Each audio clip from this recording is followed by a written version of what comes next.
In the middle of what's been basically support for the victims and those people affected by the Boston Marathon bombing, Arkansas State Representative Nate Bell, he's a Republican. I probably didn't have to tell you that. You probably would be able to figure that out.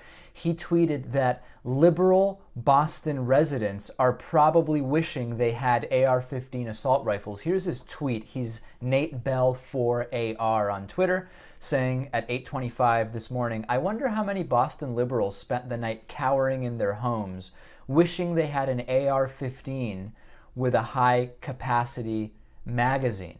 He later issued an apology for this about 40 minutes ago on Facebook, saying, "I would like to apologize to the people of Boston and Massachusetts for the poor timing of my tweet earlier this morning.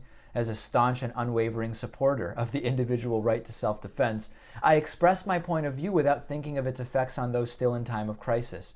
In hindsight, given the ongoing tragedy that is still unfolding, I regret the poor choice of timing. Please know that my thoughts and prayers were with the people of Boston overnight and will continue as they recover from this tragedy." Typical. This is the typical. I just talked about this days ago on my show with regard to the guy who said that he apologized that people were offended. He talked about nigger rigging. He apologized people were offended and for his choice of words, but didn't apologize for the fact that it's an incredibly discriminatory belief.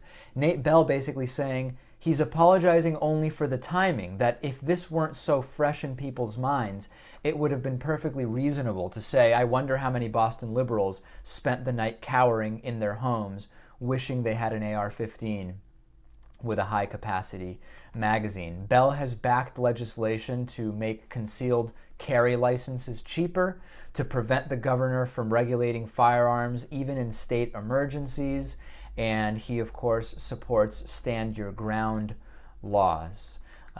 This is pretty despicable stuff, and of course, I'm just not sure, given the circumstances, given the extent of law enforcement and everything that's going on in the victims, what is Nate Bell talking about? That's really the question, and we just have to remember there's a lot of this type of guy around, and in part, these are the guys who are getting money from gun lobbying groups.